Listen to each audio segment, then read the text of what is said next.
보통 이제 에베소서 1장 1절에서 14절까지를 에베소서의 서론이라고 보통 그렇게 주석가들은 지칭을 합니다.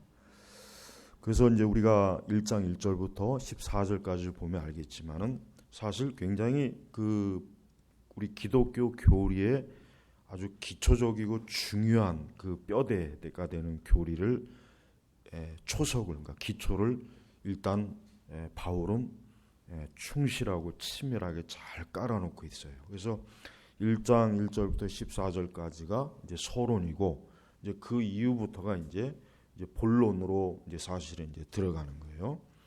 자, 오늘 이제 우리는 이제 11절부터 14절까지를 보겠지만은 대부분의 주석가들이나 설교자들이 이 11절부터 14절을 뭉퉁그려 가지고 설교를 한다거나 주석을 한다거나 사실은 다 그렇습니다. 근데 사실은 이제 사실 11절에 보면은 이제 우리가 보면은 모든 것을 자신의 뜻대로 행하시는 그분의 의도대로 우리가 예정되어 그분 안에서 유업이 되었으니, 자 여기서 보면은 이제 11절에 보면은 사실 이미 벌써 우리가 그 앞절에서도 봤지만은 하나님의 예정, 그다음에 자기의 뜻대로, 이 말씀이 다시 한번 바울 사도가 반복해서 쓰고 있습니다. 즉 우리의 구원은 인간의 구원은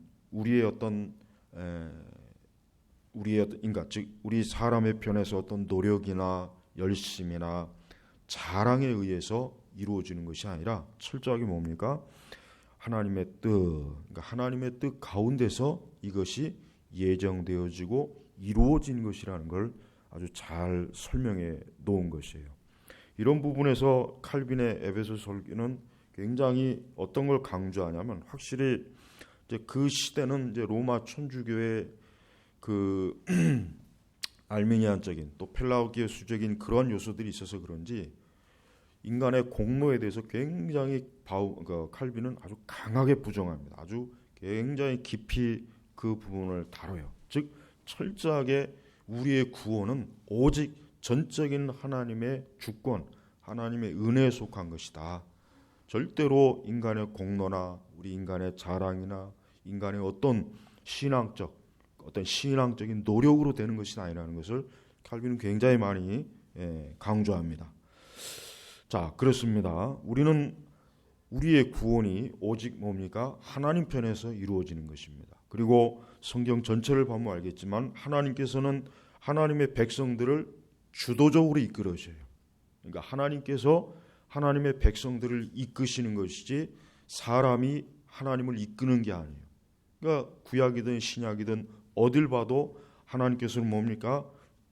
하나님 자신이 주도적으로 하나님의 뜻 가운데서 구원으로, 생명으로, 은혜로 아주 적극적으로 하나님이 이끌어 주시는 것을 우리는 성경에서 볼 수가 있어요. 그래서 11절 말씀이 모든 것을 자신의 뜻대로, 그러니까 하나님의 택하심, 우리를 흠이 없게 하고 거룩하게 하고 우리를 하나님의 은혜의 영광에 속하게 하고 우리를 구속하시고 우리에게 하나님의 그 놀라우신 그 기업을 주시는 이 모든 것들이 다 뭐예요? 자신의 뜻대로, 하나님의 뜻이에요. 사람은 이와 같은 하나님의 구원과 구속과 은혜를 사람의 머리와 사람의 이성에서 어떤 사람의 노력으로 발명을 하거나 발견을 한 게 아니다 이거죠. 여러분, 기독교는 사람이 고안해낸 것이 아닙니다. 기독교는 철저하게 뭡니까? 하나님께서 우리 인간에게, 이 땅에 있는 모든 우리 죄인들에게, 이 땅에 있는 사람들에게 하나님께서 일방적으로 계시해 주신 거예요. 그게 바로 자기의 뜻대로 행하시는, 그러니까 하나님 자신이 마음대로 행하시는 거예요. 그래서 여러분, 우리는 우리의 믿음과 우리의 신앙이 누구로부터 시작됩니까? 하나님으로부터 시작되는 거예요. 내 신앙, 내 믿음, 나의 모든 것이 다 어디에 있습니까? 하나님 안에, 하나님의 뜻 가운데 예정되어 있습니다. 그리고 뭡니까? 그분 안에서 유업이 되었으니. 그러니까 이 유업, 즉 우리 주님께서 우리에게 주시는 유업이 뭡니까? 우리의 구원이죠. 우리의 구속이죠. 예. 그리고 또 가장 중요한 건 뭐겠어요? 우리가 지난 10절에 사실 봤지만은 하늘과 하늘에 있는 것들과 땅에 있는 것들을 다 통일시키려는 것이다. 여러분, 우리가 사는 지금의 이 세상은 사실 불완전한 곳이에요. 지난주에도 얘기했지만 지금도 우리가 사는 세상은 굉장히 많은 온 나라와 온 세계가 어때요? 치열하게 싸우고 다투고 서로 갈라지고 서로 죽이고 그러한 것들이 무수하게 지금 진행되고 있어요. 지금도. 그러다가 이제 전쟁이 나는 것이고 테러도 일어나는 것입니다. 자, 그러나 이것이 언제까지 가겠습니까? 이것이 영원히 가겠습니까? 아니죠. 결국은 그리스도 예수 안에서 이제 이런 것들은 완전히 다 뭐요? 없어지는 거예요. 없어지는 거예요. 다 없어지는 거예요. 그래서 여기서 보니까 사실은 바울 자신은 유대인입니다. 바울 자신은 유대인이에요.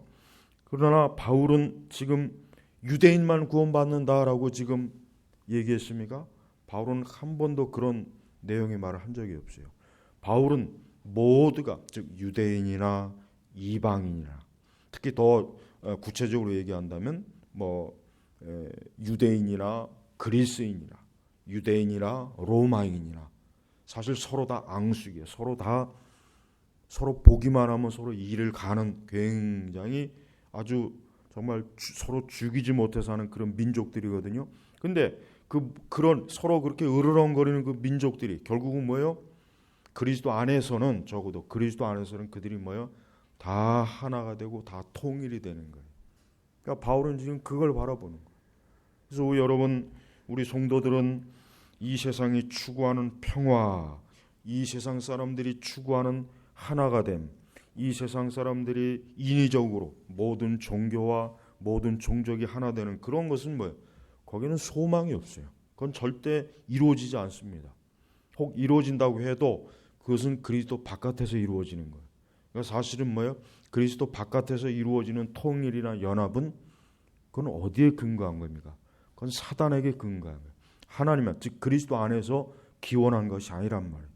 그런 의미에서 여러분, 우리는 현대 이 에큐메니컬 운동이라는 게 얼마나 잘못된지를 교회는 정말 잘 인식을 해야 돼요. 겉으로는 그들이 하나님, 겉으로는 그들이 그리스도 아니라고 하지만 실제로 뭡니까? 그리스도 바깥, 하나님이 아닌 이 세상 신에 의해서 하나가 되는 걸 추구하는 거예요. 그러니까 우리는 하나가 되자라고 하는 것을 어떻게 하나가 되자라고 우리는 구체적으로 봐야 돼요. 하나가 되는 게 나쁜 건 아니겠죠. 그러나 어떤 누구를 중심으로 누구 안에서 하나가 되는 거예요. 누구 안에서? 자, 12절 13절에 특별히 우리가 주목해야 될 단어가 뭡니까? 그리스도 안에서. 또 13절에 그리스도 안에서. 바울이 가장 많이 빈도수를 사용하는 용어라 그러죠. 그리스도 안에서. 그렇습니다. 우리는 예수 그리스도 안에서 하나가 되는 거, 통일되는 거예요. 예수 그리스도 안에서 장차 모든 민족이 하나님 앞에 나와 그분에게 복종하고 그분에게 무릎을 꿇는 거예요. 우리가 바라는 에큐메니칼, 우리가 바라는 진정한 연합, 우리가 바라는 하나는 바로 이것입니다. 자, 그러면은 이 세상이 과연 그걸 좋아하겠습니까? 싫어하죠. 당연히 싫어하죠. 그리스도 안에서 하나가 되는 건 우리는 싫습니다. 이 세상 종교나 이 세상과 이 세상의 불신앙의 세상은 우리는 그리스도 안에 들어가는 건 싫습니다. 저들은 그렇게 얘기해요. 그럼 그들이 싫어하니까 그냥 우리 그리스도 안에서 빼고 그냥 우리 하나가 되자, 그냥 이렇게 할까? 그게 바로 에큐메니컬 운동 아니겠습니까? 그래서 어쩌면 바울은 하나님께서는 어쩌면 이와 같은 것들을 이미 예상하시고 그리스도 안에서, 여러분, 우리의 신앙은 그리스도 안에예요. 우리의 신앙은 오직 복음, 예수 그리스도 안에서예요. 만약에 누군가 당신이 예수 그리스도에게 복종하고 그분의 말씀에 순종하고 그분을 따르기 싫어한다면 당신은 나와 하나가 될 수 없습니다. 당신과 우리는 절대 한 지체 안에서 하나가 될 수 없고 영원히 함께할 수 없습니다라는 것을 분명하게 얘기해야지, 그들과 다투기 싫고 그들과 연합하는데 방해 요소가 될까 봐 그런 것들을 슬며시 숨겨놓고 우리 그냥 하나가 됩시다라고 하는 것은 뭐예요? 그거는 하나님에게서 나온 것이 아니라 마귀에게서 나온 것이란 말이에요. 그래서 우리는 이 모든 것들이 다 뭡니까? 12절에 보니까 이는 그리스도 안에서 먼저 소망을 가진 우리가 그분의 영광에 찬미가 되려 하는 것이다. 그리스도 안에서 먼저 소망을 가진 우리가, 먼저 소망을 가진 우리가 이게 누구를 지칭하는 겁니까? 유대인을 지칭하는 거예요. 유대인을 지칭하는 거예요. 하나님께서 유대인들에게 말씀을 계시하셨죠. 모든 주변의 민족들은 다 우상 숭배를 하고 잘못된 이상한 종교와 이상한 잘못된 계시를 쫓아갈 때 오직 유대인들만, 오직 아브라함과 그들의 씨들에게만 모세의 길 통해서 어때요?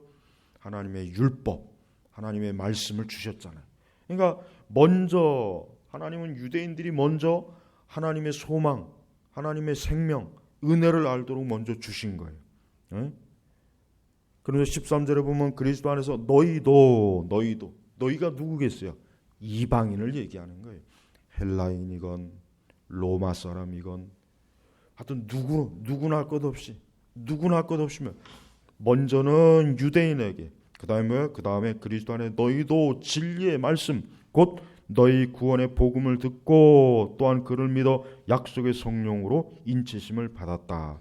이 13절이 굉장히 중요한 말씀입니다. 사실은 자, 이 13절에 보면은 이방인인 우리에게 굉장히 직접적으로 주시는 말씀이에요. 자, 그렇습니다. 예수님께서 이 땅에 오셨을 때 예수님은 이방인에게는 가지 않았어요. 예수님은 철저하게 누구에게만 복음을 전했습니까? 유대인에게만 복음 전했어요. 유대 고을들만 예수님은 부지런히 다스리셨어요. 이방인에게는 예수님이 복음을 전하지 않았어요. 그러나 이제 때가 될 때 예수님은 이제는 이 복음이 이방인에게 전해진다는 것을 예수님이 분명히 제자들에게 언급을 했습니다. 그리고 나중에 사도행전 들어가니까 진짜 성령 강림 이후에 이 복음이 어떻게 됐습니까? 온 세상으로 그냥 확 퍼져버린 거예요. 바로 그 결과 그리스도 안에서 너희도 진리의 말씀, 이 진리의 말씀이 뭐예요? 복음이에요. 복음, 예수 그리스도의 구주가 되시는 거. 예수님께서 우리를 구원하러 오셨다. 또 세례 요한이 어때요? 회개하라, 천국이 가까이 왔다. 바로 이거예요. 이게 그분의 말씀이에요. 이 말씀이 뭡니까? 곧 너희의 구원의 복음을 듣고 자, 하나님께서는 하나님의 이 복음의 말씀을 이제는 유대인들뿐만 아니라 온 세상, 이제 누구라도 차별 없이 모든 민족이 이 복음을 들을 수 있도록 먼저 사도들을 세웠습니다. 그 다음에 전도자들을 세웠습니다. 그 다음에 또 뭡니까? 하나님의 일꾼들을 부지런히 세웠잖아요. 그래서 그들을 통해서 복음이 전파되어지는 거예요. 복음이 들려지는 거예요. 그래서 결국은 뭐예요? 그를 믿어. 누구를 믿어요? 예수 그리스도를 믿어. 하나님의 아들 예수 그리스도를 믿어 약속의 성령으로 인치심을 받았다. 약속의 성령으로. 자, 하나님께서는 이와 같은 모든 것들을 다 이미 뭐예요? 11절에 우리가 예정돼요. 이 모든 게 다 뭐예요? 예정되어 있는 거예요. 그러니까 하나님께서 창세전에 무엇을 예정하셨습니까? 먼저 하나님께서는 하나님의 선민 아브라함을 통해서 아주 작은 무리의 하나님의 백성을 선택했어요. 그리고 그 하나님의 백성을 통해서 하나님께서 율법을 주셨어요. 그러나 그 율법의 실체가 뭡니까? 예수님이에요. 메시아예요. 구원자예요.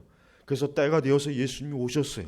자, 하나님께서는 제일 먼저 자기의 백성, 자기의 택한 민족 아브라함의 씨들에게 먼저 복음이 들어가도록 했어요.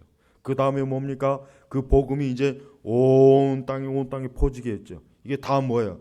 예정된 거예요. 이게 다 예정된 거예요. 그래서 우리가 10절에 지난주에 경륜이라고 그랬죠. 경륜. 이게 쉽게 말해서 경영, 계획이라고 그랬잖아요. 그러니까 하나님의 경영과 계획이 뭐냐면 에덴 동산에서 아담과 하와가 타락한 그 이후부터 결국은 온 세상을 하나님의 구원의 은혜 안에 불러들일 계획을, 경영을 그걸 이미 하나님이 세우신 거예요. 그리고 그것들이 뭐예요? 하나하나 그 계획이 이루어진 것입니다. 그게 바로 성경의 역사입니다. 그러니까 우리가 성경 읽어보면 진짜 하나님의 경륜, 계획, 경영이 잘 나타나 있어요. 잘 나타나 있어요. 그래서 우리 신약시대 우리 교회, 우리 그리스도인들은 뭐예요? 우리도 구원의 복음을 들었잖아요. 만약에 우리가 복음을 듣지 못했으면 어떻게 했어요? 예를 들면 우리 조상들, 이 복음이 본격적으로 들어오기 이전에 우리 조상들은 이 복음의 말씀을 듣지 못했습니다. 그들은 듣지 못했어요. 그들은 구원받지 못한 거예요. 그들은 절대 구원받지 못합니다. 복음이 들어오기 이전에 우리의 조상들은 구원받지 못해요. 어떤 신학자들은 그래도 하나님께서 뭐 양심을 통한 구원이니 뭐니 이런 얘기를 하는데 그거 다 거짓말이에요. 성경에 그런 말씀 전혀 없어요. 오직 구원은 뭡니까? 그리스도, 예수 그리스도. 그래서 그리스도 안에서라 그랬잖아요. 그리스도 안에서. 여러분, 우리 조상들이 예수 그리스도를 알았어요? 우리 조상들이 예수 그리스도 알았습니까? 전혀 몰랐어요. 전혀. 오히려 우리 조상들이 불교와 무속과 유교와 온갖 이런 귀신, 마귀와 사단의 어두운 가운데 있었잖아요. 우리 조상들도. 절대 그리스도가 아니면 구원받지 못해요.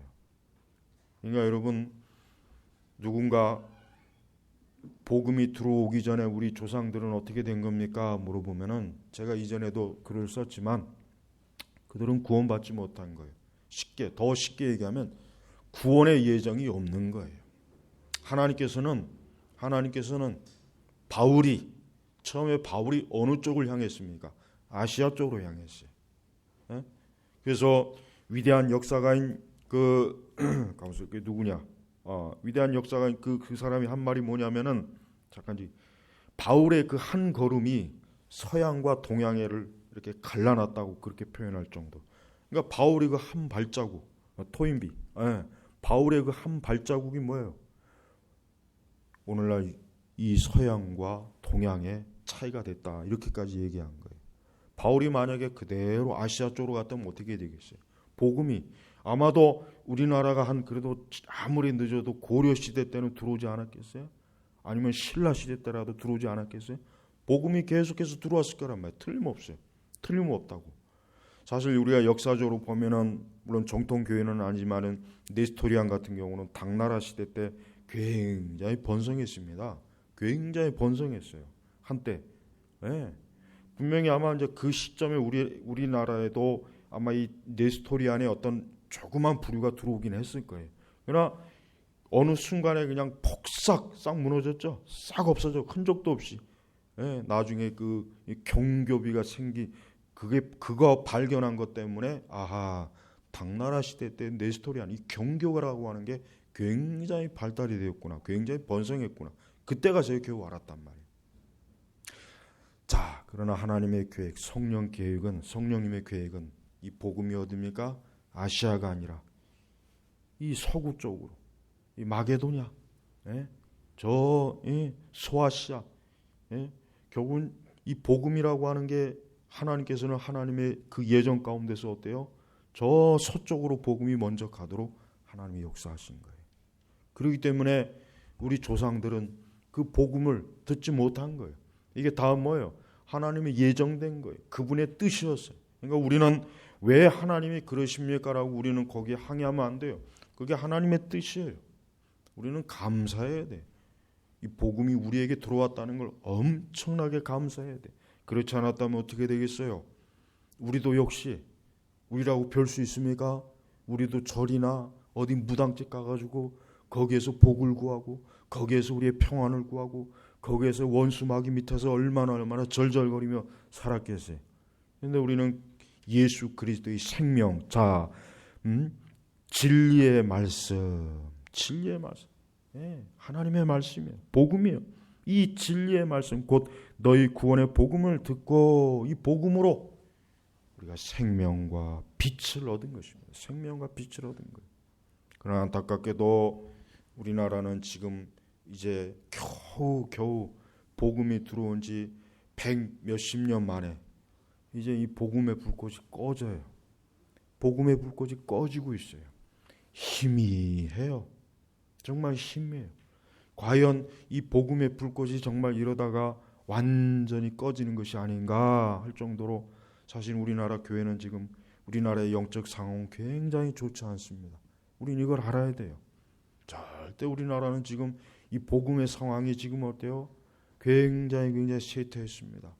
정말 위험할 정도로 쇠퇴했어요. 우리가 이걸 명확하게 알아야 돼요. 자, 하나님께서는 이 구원의 복음을 듣는데 어떻게 이 구원의 복음을 듣고 이 진리의 말씀을 듣고 우리가 그리스도 안에 들어가도록 하십니까? 바로 그러한 일을 하시는 분이 누구예요? 약속의 성령으로 인치심을 받았다. 로이드 존스 목사님이 그 에베소서 강해 보면은 이 성령의 인침을 가지고 4번 설교. 내가 볼 때는 그 말이 그 말인 것 같은데 왜 4번씩이나 그렇게 그냥 했는지. 이제 우리 로이드 존스 목사님은 아주 치밀하게 하잖아요. 아주 그냥 한 구절 한 단어 가지고 그냥 엄청나게 끌죠. 그러니까 성령의 인치심을 굉장히 중요하게 여겨요. 자, 근데 여기서 이제 핵심적인 걸 말할게요. 핵심적인 건 뭐냐면은, 자, 성령의 역사, 성령의 인침의 역사는 뭐냐? 우선 성령의 역사가 뭡니까? 여기서 가장 중요한 핵심은 지금 약속의 성령으로 인치심을 받았다라고 하는 게 사실 뭐냐면 14절에 이 성령이 유업의 보증이 되신, 보증이에요, 보증. 예. 이 인치심을 받았다는 것, 즉 우리가 인침을 받은 거예요. 우리가 인침을 받은 거예요. 즉 복음을 듣는 사람이 어떻게 해서 복음을 듣고 거듭나고 중생하고 하나님의 즉 그리스도 안에 들어갑니까? 성령의 인치심 때문에, 성령의 역사 때문에. 그래서 성령께서 하시는 가장 중요한 일이 뭐겠어요? 성령의 사역의 절대적인 일이 뭐겠습니까? 예수 그리스도를 영화롭게 하는 거예요. 이게 성령 사역의 가장 중요한 것입니다. 즉 성령의 인치심, 성령의 보증, 이 모든 것의 궁극적인 목적이 뭐냐면은 이게 뭡니까? 예수 그리스도를 영화롭게 하는 거예요. 죄인이, 하나님을 믿지 않는 자연인이, 불신앙자가 예수 그리스도를 믿어서 하나님의 양자가 되고 하나님 나라를 유업으로 얻고 그가 장차 그리스도께서 재림하실 때, 주님이 이 땅에 오실 때 그를 뭡니까? 하나님의 자녀라고 딱 표시를 찍어두는 게 성령의 인침이란 말이에요. 그러니까 너는 내 것이다. 너는 내 것이다. 이게 성령의 인침이에요. 그래서 우리가 복음서에 보면은 마지막 때 천사들이 하나님의 자녀와 하나님의 자녀가 아닌 자들을 분리하잖아요. 분리한단 말이에요. 그 뭘 가지고 천사들이 그걸 알겠어요? 뭘 가지고 누구는 하나님의 자녀고 누구는 하나님의 자녀인지 뭘 가지고 알겠습니까? 성령의 인치심이란 말이에요. 우리는 이 성령의 인치심에 대해서는 좀 더 이번 시간에 다루긴 어렵고, 우리는 오늘 중요한 것은 뭐냐? 결국 이 성령께서는 우리의 보증인이 되시는 거예요. 내가 너를 보증한다. 그러니까 예수님이 오시면은 우리가 하나님 나라에 어떻게 들어갑니까? 성령께서 우리를 보증해 주셨기 때문에 우리가 하나님 나라에 들어가고 하나님 나라 유업으로 들어가는 것이에요. 그래서 여러분, 우리는 성령에 대해서 가장 우리가 많이 알아야 될 게 뭐냐면, 성령에 대해서 가장 우리가 관심 있게 봐야 될 게 뭐냐면은 성령의 역사와 성령의 활동을 통해서 예수 그리스도께서 영광을 받으시는가, 이게 가장 중요한 거예요. 자, 거기에 비춰보면은 우리는 보통 오순절에 그 많은 20세기 교회와 21세기, 특히 20세기 교회에서 지금도 여전히 이루어지는 그 성령운동이나 성령의 역사, 성령의 사역이라든 그 많은 부분들을 보면 사실 뭐예요? 굉장히 잘못됐어요. 초점이 빗나간 거예요. 핵심이 빗나간 거예요. 네. 사실 뭡니까? 그것은 악령의 운동이에요. 여러분, 성령께서는, 즉 성령님께서 가장 기뻐하는 게 뭐겠습니까? 성령께서 가장 기뻐하는 것은 사람이 거듭나고, 즉 회개하고 거듭나고 중생하는 거, 회개하는 거예요. 예수님을 구주로 영접하는 거예요. 예수님을 믿는 거예요. 예수님을 나의 주로, 나의 주인으로, 나의 구세주로, 이게 성령께서 가장 기뻐하는 거예요. 이것만큼 성령께서 기뻐하는 게 없어요. 성령께서는 절대 우리가 방언하는 걸 기뻐하지 않습니다. 성령께서는 방언을 해서 2시간, 3시간 기도하는 걸 하나님 기뻐하는 게 아니에요. 어떤 이적과 은사를 그걸 기뻐하지 않습니다. 성령께서는 그런 걸 행하려고 이 땅에 오신 게 아니에요. 성령께서는 그게 주 사역이 아닙니다. 그건 아예 작은 부스러기예요. 그건 정말 부스러기밖에 안 돼요. 진짜 성령의 사역은 뭡니까? 구원의 사역이란 말이에요. 구원의 사역이란 말이에요. 그러니까 우리가 이 성령 운동이 왜 잘못된지 아십니까? 성령님의 가장 중요하게 여기시는 그리스도를 높이고 그리스도를 영화롭게 하고 그리스도의 이름이 높아지고 사람들의 입에서 그리스도의 이름이 드러나고, 그래서 여기 뭐라 그랬어요? 12절에 보니까 그분의 영광에 찬미가 되려 하는 것이다. 성령이 충만하면 충만할수록 예수 그리스도께서 높아지시고 예수 그리스도를 높이 찬송하고 예수님의 구원에 대해서 하나님을 영화롭게 하고 그와 같은 것들이 더 번성하는 거예요. 근데 이 성령 운동의 많은 현상들을 보면은 그런 것보다는 은사와 이적과 표적에 더 많은 관심을 가졌잖아요. 사람들은 거기에 더 혹했단 말이에요. 성령께서 병을 치료해 주신다. 성령께서 방언을 터지게 해주신다. 성령께서 좀 표적을 끌어내어 주신다. 얼마나 이런 데 많은 초점을 뒀습니까? 여러분, 그게 악령의 운동이에요. 이거 악령의 운동이란 말이에요. 그러고 보면은 여러분, 사실 성령 운동이라고 하는 그 가짜 성령의 운동 통해서 얼마나 많은 사람들이 속았습니까? 누구에게 속은 겁니까? 성령님께 속은 겁니까? 마귀에게 속은 거예요. 지금도 그렇게 속고 있는 사람들이 많이 있어요. 그래서 여러분, 우리는 조심해야 됩니다. 이 성령의 인치심, 성령의 인치심 하면은 굉장히 뭔가 신비로워요. 야, 성령의 인치심? 야, 성령의 인치심을 받으면 방언이 터지는가? 성령의 인치심을 받으면 뭐 병고침의 역사가 있는가? 성령의 인치심을 받으면 무슨 이빨이 금이빨로 변하는가? 금가루가 내리는가? 여러분, 이 성령의 인치심이라는 단어만 하면 괜히 사람들이 막 미쳐요. 아니에요. 이게 뭡니까? 예수 그리스도를 구주로 영접하는 거예요. 다른 게 아니란 말이에요. 이 성령의 인치심 하니까 마치 뭔가 굉장히 뭐 그냥 어떤 우리가 알 수 없는 놀라운 표적과 이적과 막 거기에 얼마나 많이 사람들이 들떴고, 여러분, 사실은 참 이 우리 한국 교회는 유난히 이 성령 운동, 사실은 이 악령 운동이 정말 교회를 너무나 많이 파괴했어요. 교회를 무지하게 만들었어요. 제가 볼 때 가장 큰 재앙은 무지예요. 무지. 여러분, 성령은 무지의 영이 아니에요.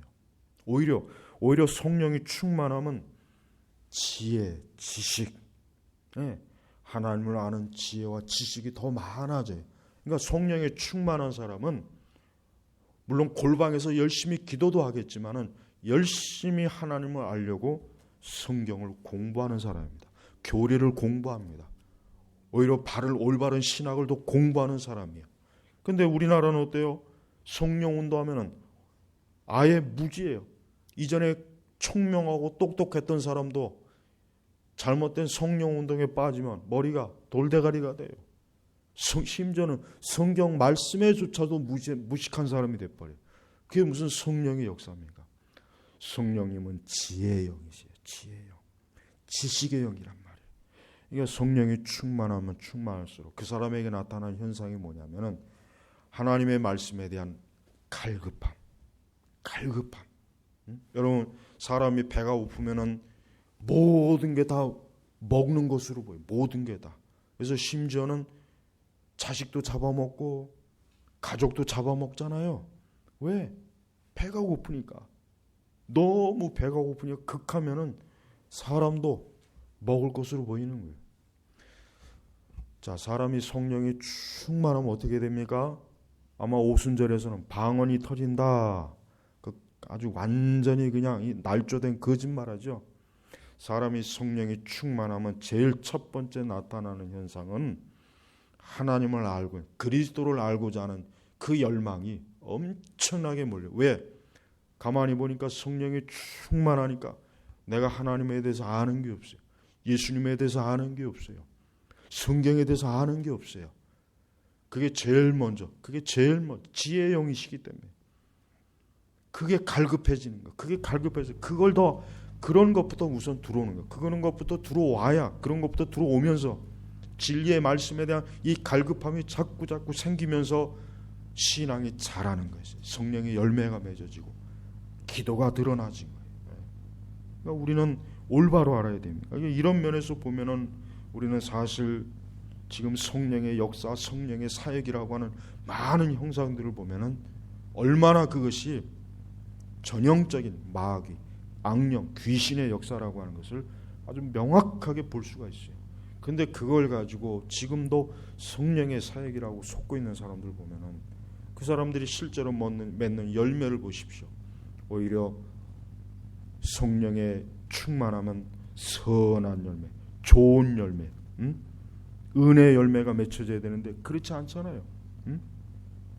14절에 보니까 이 성령이 우리의 유업의 보증이 되시니 이는 하나님의 소유가 된 백성의 구속을 위한 것이며 또한 그분의 영광을 찬미하게 하려는 것이다. 그분의 영광, 하나님의 영광, 구원의 영광, 구속의 영광, 또 하나님의 백성이 되었다는 그 소유, 이 구속, 이게 성령의 역사하고 성령의 운동의 증거라면 이게 진정한 열매요 증거예요. 이것이 바로 하나님 기뻐하는 거란 말이에요. 우리는 성령께서 기뻐하는 것을 너무나 오해했어요. 사실 너무나 많이 지금도 오해하고 있어요. 그래서 여러분 교회 안에서 빨리 이 방언운동 빨리 사라져야 돼요. 그 밖에 존 인버나 이런 지금도 신사도 운동이니 성령 운동이니 사실 제가 신학교 다닐 때부터 지금까지 봐온 거의 대부분의 오류가 다 어디에서 나왔냐면 오순절에서 나왔어요. 신오순절, 고전적 오순절도 사실 문제가 있는데 가장 문제는 이 신오순절주의가 가장 큰 문제랍니다. 이게 우리나라 교회를 얼마나 많이 들었다 놨다 거기에 미쳐있는 목회자, 거기에 미쳐있는 그 많은 신자들, 그것 때문에 교회는 어때요? 교리적 담이 다 허물어졌어요. 그것 때문에 하나님의 말씀의 지식은 완전히 황폐화되어 버렸어요. 그 무지가 결국은 어둠을 낳고 그 어둠이 결국 죄를 낳고 그 어둠을 틈타서 누가 들어왔습니까? 어두우면 누가 극성을 부려요? 도둑이 극성을 부립니다. 어두우면 도둑과 강도가 극성을 부리는 거예요. 여러분 왜 이 가로등불을 왜 밤에도 켜놓는지 아세요? 이런 걸 켜놔야 도둑과 강도들이 활동을 못하는 거예요. 말씀의 지식, 여기 보니까 진리의 말씀의 지식이 수준이 낮아지거나 이 진리의 말씀의 빛이 사라지거나 없어지면 가장 먼저 득세하는 게 뭐냐면 마귀가 활기를 칩니다. 마귀가 자기 세상이 되는 거예요. 자기 세상. 왜? 마귀의 정체를 알려줄 수 있는 진리의 말씀이 없으니 마귀가 얼마나 좋겠어요. 얼마나 좋겠어요. 자기의 정체를 드러내는 진리의 말씀이 없으니 성령으로 가장해가지고 천사로 가장해가지고 사람들을 속이고 여러분 그게 지금 우리 한국교회 역사이란 말이에요. 역사. 특히 1990년도 초반부터 지금까지 아주 극성스럽게 지독스럽게 교회에 파고들었어요. 그런데 아직도 이런 것들에 대해서 얘기하면 지금도 이런 것을 부정하거나 거부하거나 이게 마치 무슨 잘못된 거짓된 성령에 대한 가르침인 줄 알고 오히려 오해하는 사람이 더 많아요. 여러분 오늘 이 에베소서의 말씀에 보면은 진정으로 성령의 역사가 뭔지를 잘 나타내줬어요. 그를 믿어 약속의 성령으로 인치심을 받았죠. 그 다음에 14절에 아까 우리가 보였지만은 유업의 보증이 되셨죠. 그 다음에 더 중요한 건 이는 하나님의 소유가 된 백성의 구속을 위한 것이며 하나님께서 너는 내 백성이다, 내 자녀이다라고 딱 인을 치는 거랍니다. 인을 치는 거랍니다. 그게 성령의 역사랍니다. 그게 성령의 활동이에요. 성령님께서는 그 인을 쳐주시기 위해서 오순절 강림하셨고 지금도 그것 때문에 역사하는 거예요. 그리고 무엇보다 더 중요한 것은 성령님은 말씀을 벗어나서는 역사 안 합니다. 성령님은 절대로 말씀을 벗어나 역사하지 않아요. 그래서 아까도 얘기했지만 13절에 그리스도 안에서 너희도 진리의 말씀이 먼저 오잖아요. 말씀을 통해서만 역사하는 거예요. 근데 말씀에 오류가 있고 말씀을 잘못 해석하고 있고 말씀을 잘못 적용하고 있는데 거기에 어떻게 성령이 오십니까? 난 그게 제일 답답한 게 그거예요. 말씀을 잘못하고 있고 말씀에 대해서 무지하고 말씀을 오해하고 있는데 어떻게 거기에서 성령의 역사가 어떻게 나오냐 이거예요. 그러면 성령님은 오류의 영이잖아요. 오류의 영. 그럼 성령이 오류에 빠집니까? 성령님은 절대로 오류에 빠질 수가 없어요. 사람이 오류에 빠지는 거죠. 그래서 여러분, 참된 신앙은 이 말씀, 이 진리의 말씀 안에 철저하게 뿌리내려야 되니까, 말씀에 벗어나서 일어나는 것은 예수님 하신 말씀대로 내가 여기 있다 저기 있다 해도 그거 쫓아가지 말아라 이거예요. 그리스도가 여기 있다 그리스도가 저기 있다 해도 쫓아가지 말아라 이거예요. 근데 계시록에 보면 굉장히 심각한 말씀이 하나 나와요. 뭐가 계시록의 말씀이 어떤 말씀이 나오냐면, 이 마지막 때가 되면은 이 마귀가 택한 자들도 속일 수 있을 만큼 강력하게 역사한다 그랬어요. 근데 하나님께서 감사하게도 택한 자들이 속이지 못하게 그것까지는 딱 막아신 거예요. 그러니까 여러분, 우리가 우리 자신에 대해서 신뢰하면 안 돼요. 나는 평생도록 문제 없어. 나는 뭐 절대로 말씀에서 벗어나지 않아. 그렇지 않습니다. 마귀는 얼마든지 우리를 속일 수 있어요. 성령께서 우리를 지켜주시지 않으면, 하나님께서 우리를 보호하지 않으면 저부터들 포함해서 우리 모두를 다 속일 수 있습니다. 마귀가 여러분 그렇게 만만치가 않아요. 우리가 절대적으로 그리스도에 속하지 않으면, 우리가 정말 참되신 성령 안에 있지 않으면 우리 다 속습니다. 다 속아 넘어가요. 그래서 굉장히 오류가 많이 생겨요. 역사상 위대한 하나님의 말씀, 하나님의 일꾼들도 보면은 부분적으로 말씀에 이 오류가 있어요. 참 이해가 안 돼. 왜 이렇게 전혀 속지 않을 수 있는 말씀을 가지고 이렇게 속을까? 참 이해가 안 돼요. 사람이니까 그런 게 사람이니까. 그러니까 우리는 항상 경성해서 깨어야 돼요. 내가 하나님 말씀에 자신을 갖지 말고 항상 말씀을 배우고 언제나 말씀을 바르게 알고, 이게 평생 우리가 하나님 나라에 갈 때까지 단 한순간도 이거 멈추면 안 됩니다. 자신감을 가지면 안 돼요.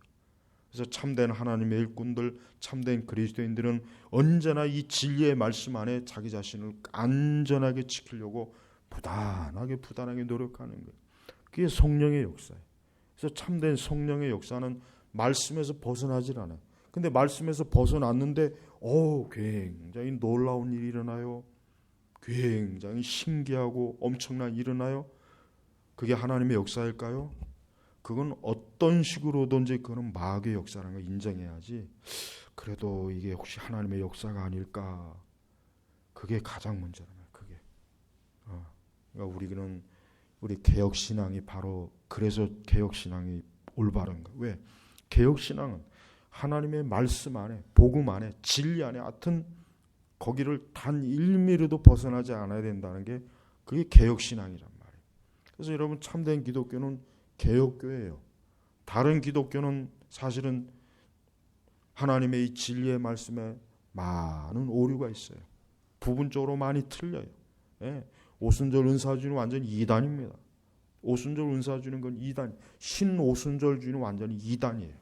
그건 이단이라고 봐야지 그걸 허용을 하면 안 돼. 근데 우리나라는 신오순절주의가 뭔지, 고전적 오순절주의가 뭔지 그것도 구분 못해요. 은사주의자라고 하는 사람이 그것도 구분 못하고 있어요. 자기가 어디에 속한 오순절주의자인지도 모르고 있으니 그렇게 무지하니 얼마나 마귀에게 잘 속아 넘어가 있습니까? 말씀을 맺겠습니다. 여러분, 우리는 누구의 소유가 됐습니까? 하나님의 소유예요. 근데 이것이 우리에 의해서 된 게 아니에요. 누구에 의해서? 성령에 의해서 된 거예요. 성령께서 우리를 너는 하나님의 소유로 창세전부터 예정된 자이다. 내가 너를 성령의 인을 쳐서 너를 하나님의 사람으로, 하나님의 소유로 만들 것이다. 하나님이 일방적으로 우리에게 주신 은혜입니다. 은혜란 말이에요. 그래서 그분의 영광을 찬미하게 하라는 것이다. 그러니까 성도는 뭡니까? 결국은 궁극적으로 성령의 인침, 진리의 말씀으로 하나님의 소유가 된 하나님의 백성, 이 모든 것의 궁극적인 목적은 하나님을 영화롭게 하는, 영광스럽게 하나님의 이름을 높이는 거예요. 하나님을 찬송하는 거예요. 하나님을 크게 기뻐하는 거예요. 기뻐하는 거예요. 이게 성령의 진정한 역사이고 신앙의 역사이고 은혜의 역사란 말이에요. 그래서 또한 그분의 영광을 찬미하게 하려는 것이다. 얼마나 많은 기독교의 여러 다양한 신앙의 흐름들이 사실 이 말씀에서 다 거의 많이 비껴갔어요. 우리는 그걸 통해서 얼마나 많은 이단들이 양산이 되고 거짓 신앙이 교회 안에서 얼마나 지금 많이 양산이 되고 많은 신자들이 그릇된 것을 마치 올바른 것인 양 그걸 붙잡고 있고 굉장히 영적으로 지금 피폐한 그런 상황에 놓여 있습니다. 우리는 이 말씀을 통해서 다시 한번 잘 여러분들이 성령의 역사, 하나님의 진리의 말씀의 역사, 무엇보다도 우리가 하나님의 소유가 된 백성이 되었다는 거는 이 영광스러운 걸 통해서 우리는 주님을 높이 찬양하는 그런 은혜에 푹 잠기시길 바랍니다. 기도하겠습니다. 하나님 아버지 감사합니다. 하나님의 말씀에 명확하게 나타나 있는 이 진리의 말씀을 오해하거나 왜곡하거나 또 아예 전혀 무지한 현상들이 지금 많이 나타나고 있습니다. 주여, 우리 스스로도 손줄로 생각하지 말고 언제나 그리스도 앞에 겸손하게, 또한 성령님 앞에 늘 겸손하게 무릎을 꿇고 하나님의 말씀을 가르쳐달라고 항상 기도하며 늘 거룩한 성령 안에서 살아가도록 인도하여 주옵소서. 감사하며 우리 주 예수 그리스도의 이름으로 기도 올렸습니다. 아멘.